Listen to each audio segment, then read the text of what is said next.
Educator of sociology में मैं हूं चंद्रशेखर मौर्य। तो चलिए स्टार्ट करते हैं। Sociology UGC and NET JRF June 2020 के लिए मोस्ट इंपॉर्टेंट प्रैक्टिस सेट लेकर आया हूं। तो चलिए स्टार्ट करते हैं। फटाफट वीडियो को लाइक करिए और अधिक से अधिक शेयर कर दीजिए, और पहली बार विजिट किया तो प्लीज़ सब्सक्राइब करके बेल आइकन प्रेस कर लीजिए। तो पहला प्रश्न हम लोग लेते हैं। इससे पहले हम लोगों ने प्रैक्टिस सेट में 11 प्रश्न को देख चुके हैं। तो यहाँ से स्टार्ट करते हैं क्वेश्चन नंबर 12 से। ग्रामीण का मूल तत्व कृषि है, अन्यथा यह सिर्फ एक विश्लेषणात्मक उपकरण है। किसने यह मत प्रस्तुत किया? टी पिन्हे एवं डब्ल्यू फॉक, के एच हल्फैक्री, जे गिलबर्ट, पी जे क्लॉक। तो आप इसका आंसर बताइए। आज बहुत फास्ट हम लोग थोड़ा चलेंगे क्योंकि आज अधिक से अधिक क्वेश्चन देख सकते हैं। तो देखिए, ये जो ग्रामीण का जो मूल तत्व कृषि है, ग्रामीण जो अंचल है भाई, यहाँ पर जो व्यवसाय है वो मुख्य रूप से कृषि ही है। तो यहाँ पर एक सिर्फ तत्व जो है विश्लेषणात्मक जो उपकरण है, ये जो मत प्रस्तुत किया गया था, ये पी टी पिन्हे एवं डब्ल्यू फॉक के द्वारा ये मत प्रस्तुत किया गया था। तो इसका ए वाला ऑप्शन करेक्ट होता है। नेक्स्ट क्वेश्चन लेते हैं। वह स्थान जहाँ आबादी का 2/3 भाग कृषि में तथा 1/3 भाग द्वितीयक एवं तृतीयक व्यवसाय में लगा हुआ है, उसे कहना बेहतर होगा कस्बा, नगर, गांव या ग्रामीण कस्बा। तो आप लोग फटाफट आंसर देते रहिए, इसका क्या होगा आंसर। तो देखिए, जो ग्रामीण वह स्थान जहाँ पर आबादी का 2/3 भाग, ठीक है, जो 2/3 भाग कृषि में तथा 1/3 भाग द्वितीयक एवं तृतीयक व्यवसाय में लगा हुआ होता है, वह गांव कहलाता है। देखिए, जहाँ पर 2/3 किसी भी आबादी का 2/3 भाग कृषि में होना, वह गांव की छवि को दर्शाता है। आप सभी लोग जानते हैं कि गांव में लगभग 75 से 80% किसान ही बसते हैं, जहाँ पर उनका मुख्य व्यवसाय कृषि ही होता है। ठीक है, तो आप इसे ध्यान रखिएगा। क्वेश्चन नंबर 14 देखते हैं। समुदाय को परिभाषित करने वाली विशेषता को बताइए। ऐच्छिक स्थापना, विचारपूर्वक स्थापना, निश्चित भौगोलिक स्थिति, मूर्त संगठन।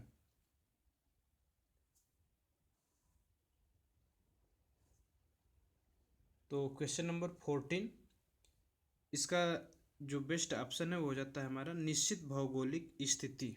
ठीक है, तो निश्चित भौगोलिक स्थिति जो है वह समुदाय को परिभाषित करने के लिए इस तरह से बताती है। तो और मैं आप लोगों को यहाँ बता दूँ फिर से रिपीट, कि वह स्थान जहाँ पर आबादी का 2/3 भाग कृषि हो और 1/3 भाग, मैंने यहाँ पर ध्यान नहीं दिया, सॉरी इसके लिए। तो ये जो भाग होता है, दोनों इसका जो रेशियो है ये मिल करके कस्बे का निर्माण करता है। ठीक है, तो इसका ए ऑप्शन करेक्ट होता है। ठीक, तो मैं भूल गया था, यहाँ पर ध्यान नहीं दिया, तो इसके लिए मैं माफ़ी मांगता हूँ आपसे। चलिए नेक्स्ट क्वेश्चन देखते हैं। क्वेश्चन नंबर 15, निम्नलिखित में से कौन एक समुदाय की संस्थापित करता है? श्रमिक संघ आंदोलन, भारतीय समाज, इलाहाबाद में बंगाली ब्राह्मण या भारतीय मूल के योग। तो प्रश्न संख्या 15 का जो बेस्ट ऑप्शन है वो जाता है इलाहाबाद में बंगाली ब्राह्मण। देखिए, जो समुदाय को स्थापित करता है, तो समुदाय मैंने जो लेक्चर उसमें दिया था, तो आप लोगों ने अगर ध्यान से देखा होगा तो आप फटाफट क्वेश्चन कर पाएंगे। अगर नहीं देखें तो प्लीज़ आप जाइए, प्लेलिस्ट में पड़ी हुई है सब के सब जितने भी टॉपिक हैं, जितने भी यूनिट हैं, उन यूनिट के आधार पर मैंने टॉपिक बनाया और उसमें मैंने लेक्चर भी दिया है, तो आप वहाँ से भी इसे देख सकते हैं। तो आप पहले लेक्चर मैं यहाँ पर देता हूँ, उसके बाद तो आप वहाँ से देख लिया करिए, क्योंकि वो आपको देखने के बाद तो प्रैक्टिस सेट आप आसानी से कर सकते हैं। ठीक, तो इलाहाबाद में बंगाली ब्राह्मण ये समुदाय को संस्थापित करता है। क्वेश्चन नंबर 16, समुदाय की पहचान यह है कि व्यक्ति अपना संपूर्ण जीवन पूर्ण रूप से उसी में व्यतीत कर सकता है। यह कथन किसका है? आगबर्न, सोरोकिन, डेविस या जॉनसन। तो क्वेश्चन नंबर 16 का देखिए, जो 16 है उसका जो बेस्ट ऑप्शन है वो हो जाते हैं हमारे आगबर्न साहब। ठीक है, नेक्स्ट क्वेश्चन लेते हैं। थोड़ा मैं फास्ट चलने की कोशिश करूँगा, ठीक है, ताकि मैं अधिक से अधिक क्वेश्चन आपको दे सकूँ। निम्नलिखित में से कौन सी ग्रामीण जीवन की एक प्रमुख विशेषता है? गतिशीलता, परिवारवाद, मुकदमेबाजी या ऋणग्रस्तता। तो प्रश्न संख्या 17 का जो बेस्ट ऑप्शन है वो हो जाता है परिवारवाद। तो जो ग्रामीण जीवन होता है वहाँ पर परिवारवाद के को बहुत महत्व दिया जाता है।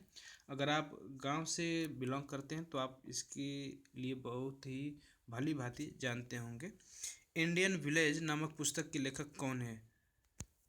ये मैंने आप लोगों को थ्योरी में पढ़ाया था, तो इसका आंसर आप हमें कमेंट बॉक्स में अभी बताइए, जल्दी फटाफट बताइए। इंडियन विलेज मैंने आप लोगों को बताया था, जल्दी से बताइए। M N Srinivas, S C Dubey, Oscar Lewis या एल्ड्रिन मेयर। तो इसका आंसर आप हमें कमेंट बॉक्स में जरूर बताइए। नेक्स्ट क्वेश्चन देखते हैं, निम्नलिखित में से कौन एक ग्रामीण समाज से संबंधित है?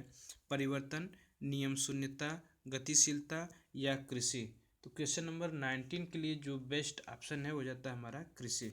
देखिए, जो जहाँ पर ग्रामीण समाज की बात आती है तो वहाँ पे परिवर्तन नहीं होता है, ना ही नियम शून्यता होता है, ना ही गतिशीलता होती है, तो वहाँ पर कृषि ही सबसे मेन प्रोसीजर होता है, तो वो चलता रहता है। क्वेश्चन नंबर 20 पर आते हैं, की समुदाय का वर्गीकरण आदिम, पूर्व औद्योगिक औद्योगिक और महानगरीय समुदाय के रूप में किसने किया? किंग्सले डेविस, C H कुले, कार्टिस कोलमैन एंड बोगार्डस। तो क्वेश्चन नंबर 20 के लिए जो बेस्ट ऑप्शन है वो हो जाते हैं हमारे कार्टिस एंड कोलमैन। कोलमैन ने जो समुदाय है उसको एक आदिम वर्गीकरण में मतलब परिवर्तित किया और वर्गीकरण किया, क्लासिफिकेशन उसका किया, और पूर्व औद्योगिक जो है और महानगरीय समुदाय के रूप में उसने परिभाषित किया, कर्टिस और कोलमैन ने। भाई जो लोग नए जुड़ रहे हैं तो प्लीज़ आप लाइक कर दिया करिए सेशन को, और चैनल को सब्सक्राइब कर लिया करिए, और notification all bell icon press कर लिया कीजिए, जिससे कि आपको जो भी मैंने वीडियो अपलोड करूँ तो सबसे पहले आपके पास पहुंच जाया करे, ठीक है।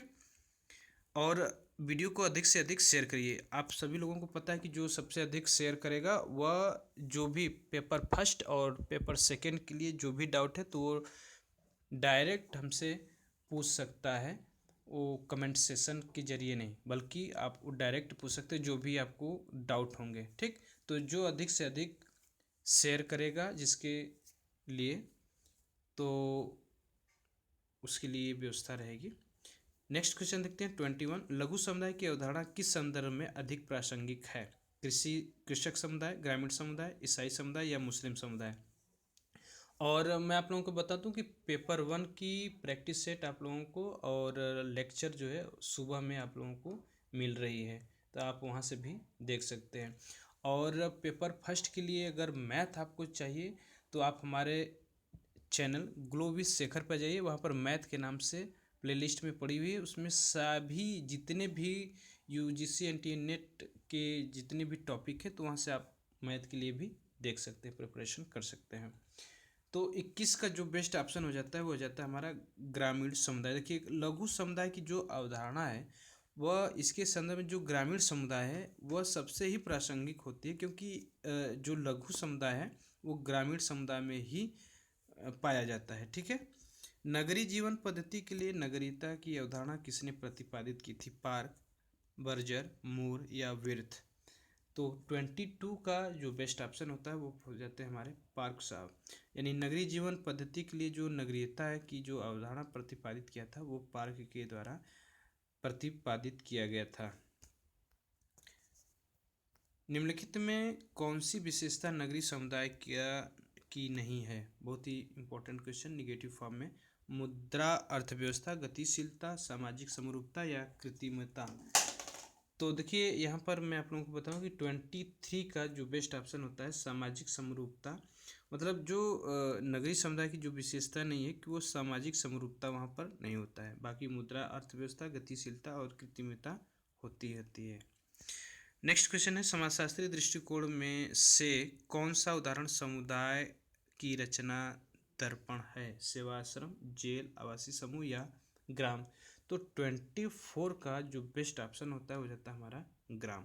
देखिए, समाजशास्त्रीय दृष्टिकोण में जो समुदाय की जो रचना को जो दर्शाता है ग्राम, क्योंकि देखिए सेवा आश्रम क्या है, सेवा आश्रम में अलग अलग तरह के लोग मतलब वहाँ पर निवास करते हैं, जेल में भी वही है, आवासीय समूह में भी वही है, लेकिन गांव में गांव के खुद लोग उसमें निवास करते हैं। अब ऐसा नहीं कि लोग वहाँ पर अपनी ज़मीन जायदाद बेच करके दूसरे गांव में शिफ्ट हो जाते हैं, तो इस तरह से नहीं। तो यहाँ पर आप तीनों को देख सकते हैं, सबसे अलग है, लेकिन ग्राम जो है, ग्राम सबसे अलग है इन तीनों से। ठीक, चलिए नेक्स्ट क्वेश्चन देखते हैं।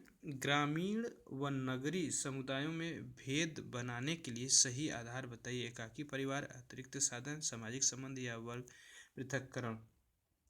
तो मैं आप लोगों को बताऊं कि सामाजिक संबंध जो होता है वह खास करके ग्रामीण व नगरीय समुदाय में भेद बनाने के लिए सही आधार है, क्योंकि सामाजिक संबंध गांव में पाया जाता है। ठीक, निम्नलिखित में कौन सी विशेषता नगरीयता की नहीं है?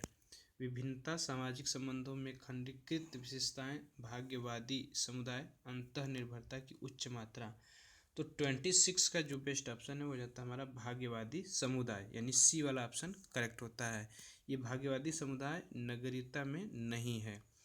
क्वेश्चन नंबर 27, निम्नलिखित में कौन सी ग्रामीण जीवन की एक आर्थिक समस्या नहीं है? साक्षरता, जातिवाद, अशिक्षा या निर्धनता। तो 27 का जो बेस्ट ऑप्शन है हो जाता है हमारा बी फॉर बॉय। तो जो ग्रामीण जीवन का एक आर्थिक समस्या नहीं है वो जातिवाद, वहाँ पर जातिवाद इस तरह से नहीं देखा जाता है जितना कि गांव में देखा जाता है। नेक्स्ट क्वेश्चन है, निम्नलिखित में कौन सा सामुदायिक भावना का एक प्रमुख अंग नहीं है? परस्पर आश्रितता की भावना, विभेदीकरण, हम की भावना या भूमिका की भावना। तो 28 का जो बेस्ट ऑप्शन है वो जाता है हमारा विभेदीकरण, यानी सामुदायिक भावना का जो एक प्रमुख अंग नहीं है वो विभेदीकरण। ठीक, और बाकी हम की भावना, परस्पर आश्रितता और भूमिका की भावना ये पाई जाती है। नेक्स्ट क्वेश्चन है, निम्न में से कौन सामुदायिक जीवन का आधार नहीं है? सामान्य भूभाग, सामुदायिक भावना, सामान्य चेतना या सामाजिक जीवन निर्वाह का तरीका। तो 29 का जो बेस्ट ऑप्शन हो जाता है वो जाता है हमारा सामान्य चिंतन, यानी सामुदायिक जीवन का जो आधार नहीं है वो सामान्य चिंतन नहीं है। छिटपुट ग्रामीण बस्तियां आमतौर पर पाई जाती है। मोस्ट इंपॉर्टेंट क्वेश्चन, कर्नाटक में, आंध्र प्रदेश में, तमिलनाडु में या केरल में। तो 30 का जो बेस्ट ऑप्शन है वो हो जाता है हमारा केरल। तो केरल में छिटपुट गांव में जो छिटपुट बस्तियां हैं आमतौर पर नहीं पाई जाती है केरल में। नेक्स्ट क्वेश्चन है, नगरीकरण की आरंभिक अवस्था में दर्शाते हैं? विजातीय रूपांतरण, प्रजनक रूपांतरण, परजीवी रूपांतरण या नियत विकासी रूपांतरण। तो 31 का जो बेस्ट ऑप्शन है वो जाता है हमारा परजीवी रूपांतरण, यानी नगरीकरण में नगरीकरण की आरंभिक जो अवस्था है वो परजीवी रूपांतरण को दर्शाते हैं। ठीक है, नेक्स्ट क्वेश्चन, फैलते हुए उद्योगों एवं भवनों के कारण नगरों का जो प्रसरण होता है उसे बनने वाले नगरीय क्षेत्रों को कहा जाता है? मेट्रोपोलिस, मेगापोलिस, कॉन्वर्जेंस या सबर्सिया। तो 32 का जो बेस्ट ऑप्शन है आपका हो जाता है मेट्रोपोलिस, ये आपका हो जाता है मेट्रोपोलिस। देखिए जो उद्योग और भवन के कारण जो नगरों में जो प्रसरण होता है उसमें जो बनने वाले जो नगरीय क्षेत्र है उसे मेट्रोपोलिस कहा जाता है। ठीक है, तो वीडियो को लाइक कर दीजिए, अधिक से अधिक शेयर कर दीजिए। पहली बार विजिट किए तो प्लीज़ सब्सक्राइब करके बेल आइकन प्रेस कर दीजिए, क्योंकि ऐसे ही आपको प्रैक्टिस सेट, लेक्चर, क्लास आपको प्रतिदिन मिलते रहते हैं। तो मिलते हैं नेक्स्ट वीडियो में, तब तक के लिए जय हिंद, जय भारत।